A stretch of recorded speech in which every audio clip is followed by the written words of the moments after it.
What's up, family? Make sure you stop by the Level Up with Buck store. We got new merchandise and we adding stuff weekly. We got stuff for both men and women. So when you get a chance, make sure you go to levelupwithbuck.com. Before we get into this full episode of DJ Quik, please check out our new sponsor, Cubic Social. Big Social.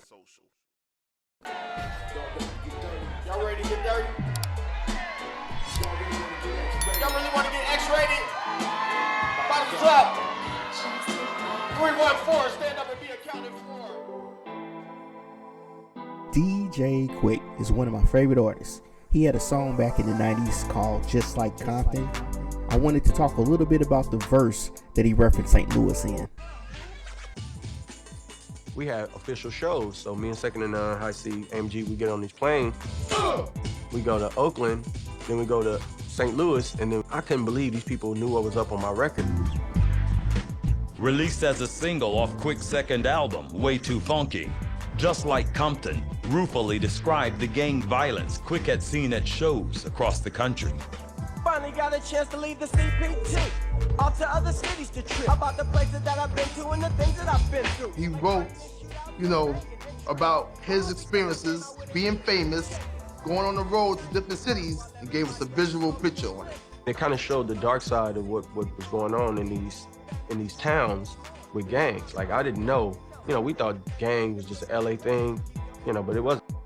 It's true, back in the late 80s, early 90s, we did have some gangs in St. Louis. However, whatever the incident was, I don't believe to my knowledge had anything to do with gang violence. It was more or less a group of guys trying to get an autograph from DJ Quik, and an altercation occurred. After listening to the lyrics, it doesn't really sound like he's referencing whatever this incident was. It was more of a generalized rap about how he saw some possible gang violence in each of these cities. Where the country is fucked with gold teeth in their mouth, but they still know what's up. Where it's hot as a motherfucker, hot enough to make you cuss. That's why I kept my ass on the bus. Then they took us to a man named Gus. In his store, he put me down with a herringbone and shoes galore. That's when I started thinking that this wasn't like home, but then they had to prove me wrong. Cause later that night, after we did the show, we went back to the Apple set. And wouldn't you know, Bloods and Crips start scrapping and shooting in Missouri. Damn, how could this happen? Now St. Louis. It's just like Compton. Yeah, y'all, St. Louis. It's just like Compton. I don't think they know. They too crazy for their own good. So there's this infamous story about when DJ Quik came to St. Louis from the song Jus Lyke Compton. Yeah? Okay. So the rumor is something happened with Quik's team when he came to St. Louis. Oh yeah, we was all at Saints just kicking it. He just came in one day and we all said, yeah, we're gonna go up there. It shouldn't be a good little time. I'm like, yeah, we all young and stuff, A bunch of little cats was around. They were saying, we like his music, but I'm gonna try to start something with it and see how he gonna react. So, I'm just waiting around the whole night. Just we kicking it, we skating, we macking on girls, whatever we do, at that time. But so at the end of everything, he was setting up in a little hallway. He had his little security lady in the background. They really ain't tripping off nothing because we all kids, He was just a little older than us, but he was a kid too. But we stand in line, he signing autographs and this and that, and I'm steady looking at these cats, seeing if they gonna do something with what they said they was gonna do. Next thing they got up to the front of the line. They was like, hey cuz, can I get an autograph? And he went with that. You had Crips, man, bumping your shit back. Crips? Yeah. You know why though? Because I don't know if you know, but DJ Quik hung out with a lot of Bloods. He said, man, don't come to me with all that gang stuff. I'm like, it was like, what you say, man? Give me an autograph.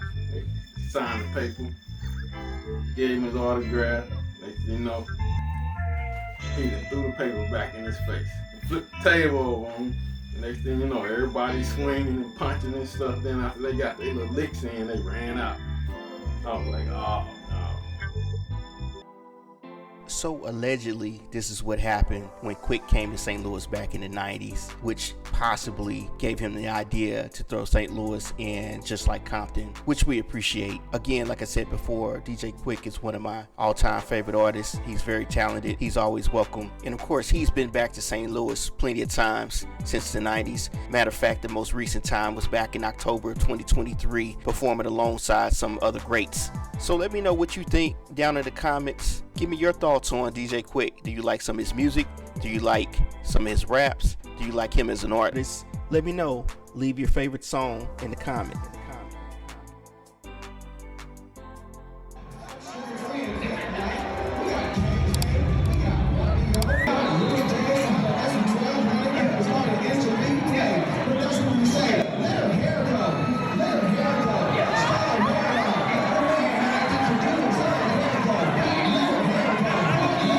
Before we get started about what happened in Denver, make sure you like, subscribe, and leave a comment. So let's start with DJ Quik's Denver verse from Jus Lyke Compton. But still, my story ain't over, cause I got one more to tell. And the people of Colorado, they know it well. It was all in the news, and if you don't remember, I had the show I did in Denver with a punk-ass promoter in a punk-ass game ring. Bitches was loving it, but niggas was shoving this shit to the front of the stage to throw their gang signs. But I'm getting paid, so I didn't pay it no mind. Then I put out my brew onto their face and chest.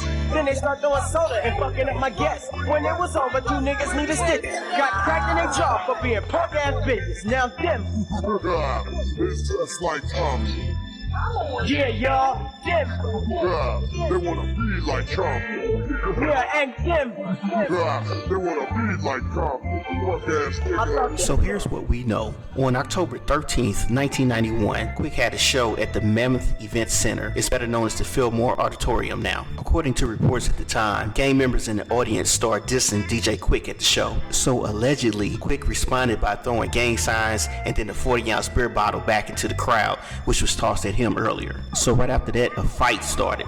Reportedly, 2 hours after the concert, the Denver police pulled up to DJ Quik's hotel to arrest him and charge him with a misdemeanor for assault. So let's fast forward to almost exactly a year later. On October 19th, 1992, Quik arrived at the Denver County Courthouse to a crowd of autograph-seeking fans. At least 2 process servers were there waiting on Quik as he arrived. They were there to serve Quik with 2 notices, one from a fan that sued him for the fight and another one from the show's promoter. Reportedly, Quik initially tried to dodge the service by riding the courthouse elevator up and down between floors, but he was eventually caught and served. Fast forwarding to the case, almost as soon as the trial began, it was over. The prosecution's case had disintegrated as one of the witnesses who had swore to take the stand against Quik quickly reversed course and decided that he wanted to say that Quik didn't throw the bottle.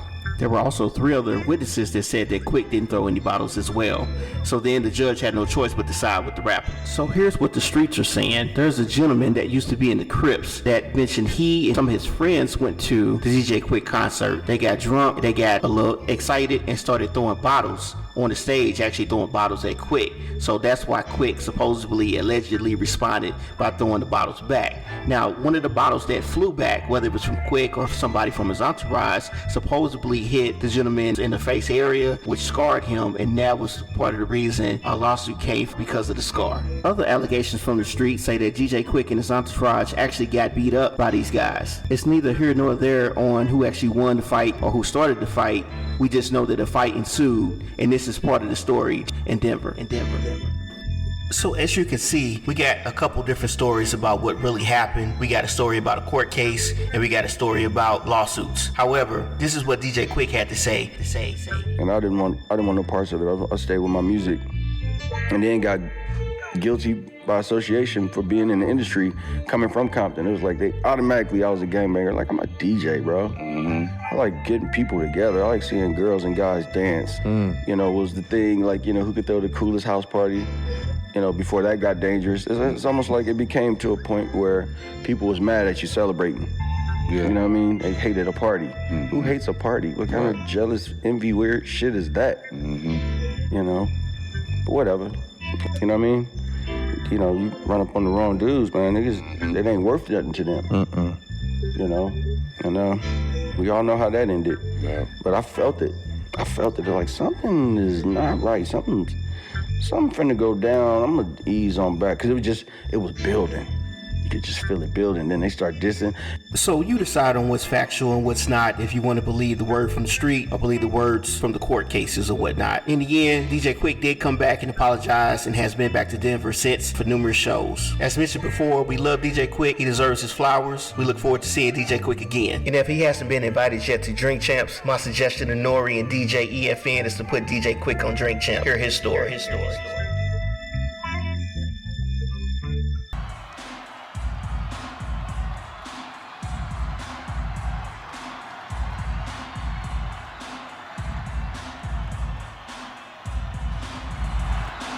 Don't forget to like, subscribe, and hit that notification so when I drop the next video. Let's start with the lyrics.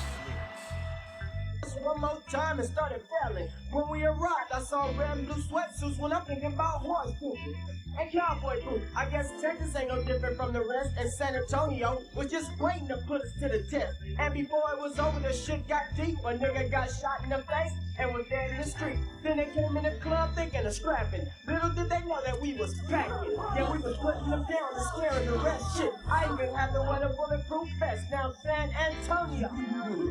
It's just like Compton. Yeah, San Antonio. It's just like Compton. So from an anonymous source online, back in the mid to early 90s, DJ Quik visited San Antonio for a performance. Before the performance happened, apparently someone got shot in the parking lot. This was also described in the song in his verse. This source goes on to say that a local rap group by the name of PKO did a diss track towards DJ Quik called Putting Them Down, which was an apparent diss to DJ Quik. During that time, have you ever had an incident on the road where you really thought it was gonna go down? Man, we had a whole bunch of the fucking incidents like that shit Quik talking about in the record, Just Like Compton, like being shot at and shit coming out the back of a show. And the dude, like, just for instance, one night we doing a show and I seen the dude had on this green, I never forget what color he had on, green with his chain and shit. He was doing his thing or whatever. Then he was in the show, enjoying the show, singing our shit. And I think that was San Antonio, if I'm not mistaken. Dude partying, he had a couple of his homies with him. I don't remember who exactly was with him. But long story short, bro, we came out and dude was laid out, man. We shot in the dome like somebody got him and domed him out there. And he was like, damn. And then we was trying to get out the building. Some motherfuckers started shooting at us. We had to throw the vest on Quik. And some of our team was with us, security and shit and homies, and start shooting back at them. And we got in the van. We had MC Breed with us, man. The MC Breed manager was like, what the fuck going on? Y'all, this shit is real. This dude jumped. I think he had on a white suit. He jumped on the ground and was laying under a van and got up, was like, man, y'all motherfuckers is crazy. This and that. We was like, man, this kind of how it go, homie, when you pushing this line. You know what I'm saying? And not that we was pushing the line like that or banging on niggas, but they just knew where we was from. You know what I'm saying? So it was just made it a little bit harder. Here's a fact that some of you may not know. Shaquille O'Neal frequented San Antonio. He actually went to that same concert that Quik is talking about in the song. Believe it or not, he even got Quik's autograph after the concert. This was prior to his career in hip-hop.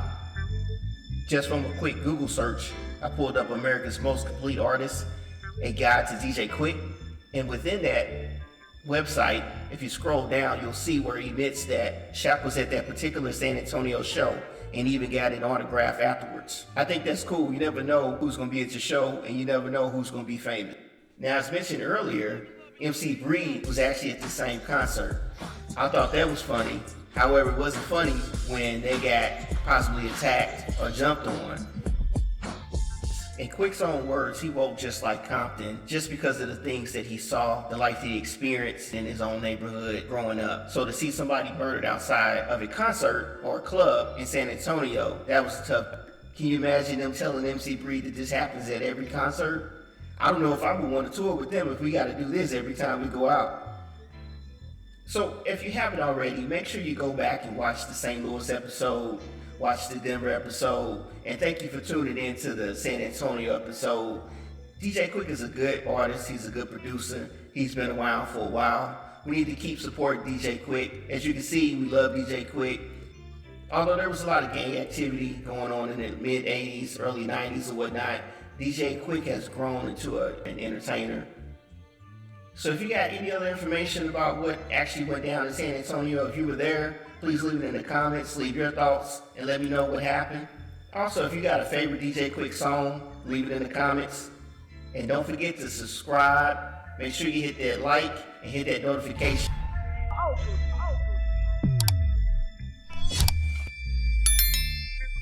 See, if you come to Death Row Records, you will see